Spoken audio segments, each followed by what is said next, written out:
Hi, welcome back to another TerranScapes video. Today I wanted to revisit, for the last time, and very briefly hopefully, water effects and the final decision that I've made and a couple more experiments that I did on it.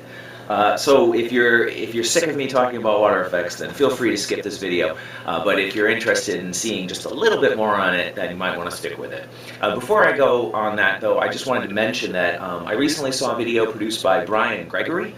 That's his YouTube name, Brian Gregory, spelled just like it sounds. And he posted a response video to my Styroplast review. And I really appreciated his review because he showcased a new product to me called a Styro Spray, that's it, by Industrial Polymer, and I haven't actually visited the site yet. I'm going to check it out a little bit later this evening, but it's got some similar properties to Styroplast, and what I like about his video is that he does a really thorough job of explaining application, key points, differences in its, its viscosities and its, sagging when it's applied, and cure times and storage, and very, very thorough review. He only has a couple videos up, actually. And I checked out the other video, which was him using a Dremel to carve sedimentary rock in a wall, for the backdrop of a gaming table. So, kind of an interesting technique, something I hadn't considered before, and I think worth checking out. So, anyway, I'll put a link to his Styroplast review response down below in the description when I post this up, and you might be interested in checking that out. But today, it's about water effects. So if you recall from my previous video, I've been looking at silicone and acrylic caulking and decided that Liquitex Gloss Gel was really producing what appeared to be superior results. Liquitex Gloss Gel comes in, it's the red label, and somebody pointed out that I shouldn't be using this, but instead I should be using the green label, which is the Gloss Medium and Varnish. Now that kept me in thinking varnishes typically tend to be more durable. That's what their design is for. So I immediately ordered a bottle of this and decided to play around with these two side by side to see. What I did, and maybe I should just give you a little looky-loo here. Let's see if you can see that. Of course, it's dark and I've used almost all of it. And I'll show you the project that I used this on just in the next video, actually. But it's a sort of a very soft gel. Let's just call it that, all right? What I decided to do is create a variety of applications here, and I'll put it against the white backdrop so you can read this a little bit better. A variety of applications whereby I would apply the gel by itself, then I would varnish over the gel. I'd mix the two as a 50-50 mix. I'd apply the varnish by itself, the varnish as a really, really thick layer to see if I could get any ripples in it, as well as a mostly varnish with a little bit of the gel added in to see if I could build just a hair of body so I could push that around. As a control, I decided to put down some Mod Podge as well in the upper spot so that I could do any tests to the Mod Podge as well as all these other combos to see which one would improve the durability, if at all. Perhaps the Mod Podge is performing better than I think, and I'm maybe doing a lot more work than I should. So, you notice that there are several arrows on this. What I did is, after applying it, I then decided to put an object on it, to weight it and leave it overnight after these had fully cured. I applied these on the 21st of the month, so that was almost 10 days ago or so now, 9 days. And what I did is, each of the different materials, I put down, these are Herstarts blocks, these are the Fieldstone wall sections. I figured they're relatively uniform in mass. I actually weighed them, and each one weighs just about, oh gosh, I forget, I want to say an ounce. Wait a minute. I did math. Let's see. I'm sorry. 5 blocks equals 1 ounce. So what I did is I put down 2 blocks, and then I put down a stack of 5 blocks, and I marked the corners of the blocks with the 5 being on the right-hand side. Whoops. Well, anyway, you get the idea. I stacked up 5 blocks, and I let them sit. And I let them sit overnight. Then I removed the blocks from all of the different spots and tried to compare how much wear it produced. Did it dimple it? If so, how much? And then tried to also monitor it, here's the key point, over time. Why did I do that? Oh, wait a minute, where did it go? Here it is. You can't see me frantically running around grabbing stuff. One of my previous Mod Podge experiments was to take this older piece of river. This is an older curved section that I had on the shelf that's actually discontinued now. And I put a small hex nut with a paint pot on it. And over time, I did that for a day, and what it did is it produced an impression of the hex nut in the Mod Podge.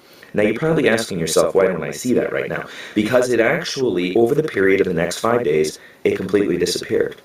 So the Mod Podge seems to have some rebound ability, and in fact, at this point, I can no longer remember which side I did it on, which to me is a good enough indication that it rebounded to its original shape.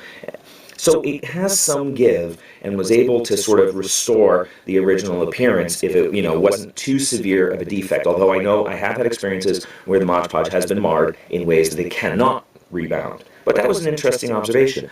So I figured for this test I should apply it, make an observation the day of, and then watch it over time to see how the results change.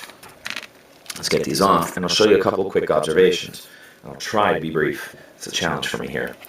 So first, this gives you a sense. Notice it is still a little cloudy.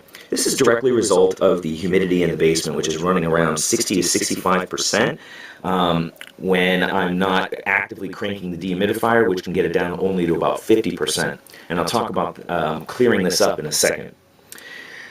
Before I get into the wear experiment, one thing I noticed is that with the 50-50, I entrapped a lot of bubbles, and I don't know if that'll come through, but a lot of bubbles in the mixing process that didn't really come out. I didn't really like the appearance of that, so I was very reluctant to pursue this in any case, but I decided to continue with it in the experiments just to see. I didn't even do the weight on it because I didn't like the way it came out, and I was like, I'm definitely not doing that even if it's harder. But I did do the mostly varnish, and again, some bubbles entrapped in it, but if I can get a little reflection on there, not a lot of body. Mixed up, I cannot push that into a wave. As you can see, even a thick application of the varnish, it's very self-leveling. So there's no real way to use that by itself, but I decided to see if it would be more durable in any case, so I left it in for the test just to see. And then, of course, I did the gel, and then from here down, applied the varnish to it. Now, it did change the ripples a little bit, but not in a way that I minded, but it also did entrap a little bit of bubbles because of the brushing against the ridges. Alright, so I want you to see here in the Mod Podge, let's see if you can see that, there they are. See that burr? These are burrs that were left by the blocks after waiting a day on them. This remains to this day, 10 days, let's say 6 days later. And it did get actually better than when I first removed the blocks, but definitely not acceptable to me. So this gives me at least confidence that I'm moving away from a product for the right reasons, as it really isn't going to be able to withstand, objects placed on it overnight, for instance, and then picked back up next day. In the, let's see here, okay, it's just a little bit of dust. In the gel, the Liquitex gel, and I'll see if I can get a nice big close-up here, I really couldn't find any mars in the surface from the blocks. I think that is partly due to them riding up on the ridges of the waves, and they're not super high, but they're a little higher than what the Mod Podge produces. And I think that angularity visually is obscuring any of the marks that it may be making on the surface of it.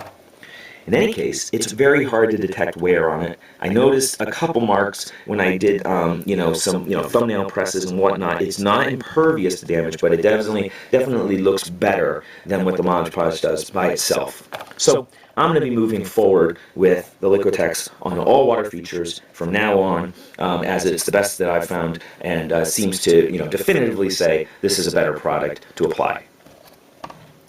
And you'll see in my next video the river sections that I did with this, so you can get a sense of how it looks under a painted surface. The last thing I decided to do was calculate if, maybe that's better in frame, there we go. If 5 blocks have a weight of 1 ounce, right, and it has an area of a half a square inch, basic geometry, right, it's a 1 inch by a half inch, so it has a surface area of a half a square inch. That's producing 2.2 ounces of weight per square inch. That's a measurement of pressure, right? It's mass divided by area. Now, in order to produce this amount of force, pressure, for a boat, say 18 inches by 8 inches, which has a 144 square inch surface area, it would need to weigh, if I've done my calculations right, over 316 ounces, which would be equal to about 19 pounds, to be able to put as much pressure as I put down with these 5 blocks over that little small area. I don't know if my math is right. If anybody sees an error in my calculations, please correct me, but I think I've done it right. I double-checked it. In any case, that means that this should be able to withstand a boat being pressed on it, and therefore should be suitable for play use on large playing surfaces such as the modular boards. That's the goal. We'll see after it's been in use for a little while and I get feedback from customers, but I feel a lot more confident putting this out than I did with coating the surfaces with the Mod Podge. So, in conclusion, the Liquitex glass gel, I think, is the best material I've seen to put on surfaces for water features. It has a stiffer consistency than a soft liquid, so it forms stiff peaks, and I have to apply it with I use popsicle sticks actually, and I have to gently sculpt it into waves. Application time, a little bit longer than the Mod Podge, because I have to take a little more care and I have to go back over and remove stiff peaks, but has a little more flexibility in that you could create a variety of heights of waves to give different kinds of rough water effects. Not as stiff, however, as a Woodland Scenics Water Effects, their gel. Their squeezable gel in the bottle form is, I would say, about perhaps almost twice the density of this, so you can get really stiff peaks out of that, and that you probably won't be able to get because of the soft nature of this material, but it's an excellent in-between between a self-leveling like epoxy resin and a very rapid, rough, tumultuous kind of effect that you can get from a Woodland Scenics Water Effects. If you have any questions about any of this, feel free to put questions or comments down below. Any feedback that you have, especially if I've done any error in my calculations, please let me know. As an ex-science teacher, I would be very embarrassed if I've done my calculations improperly, but I would be humble enough to admit it should anybody catch them.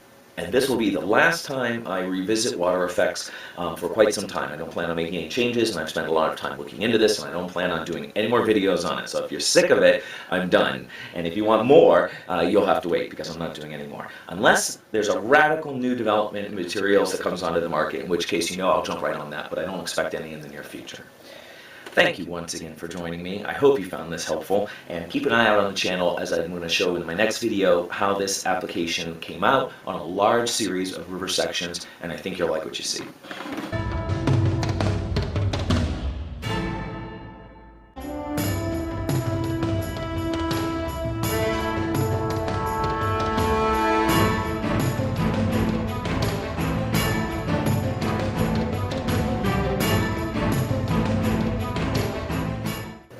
Hi, welcome back to another TerranScapes video.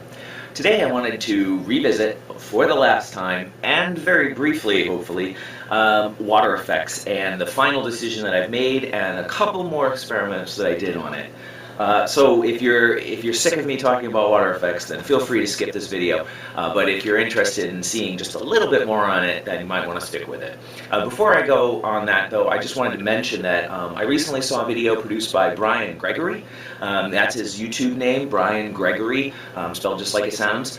And he posted a response video to my Styroplast review. And I really appreciated his review because he showcased a new product to me called a Styro Spray, that's it, by Industrial Polymer, and I haven't actually visited the site yet. I'm going to check it out a little bit later this evening, but it's got some similar properties to Styroplast, and what I like about his video is that he does a really thorough job of explaining application, key points, differences in its,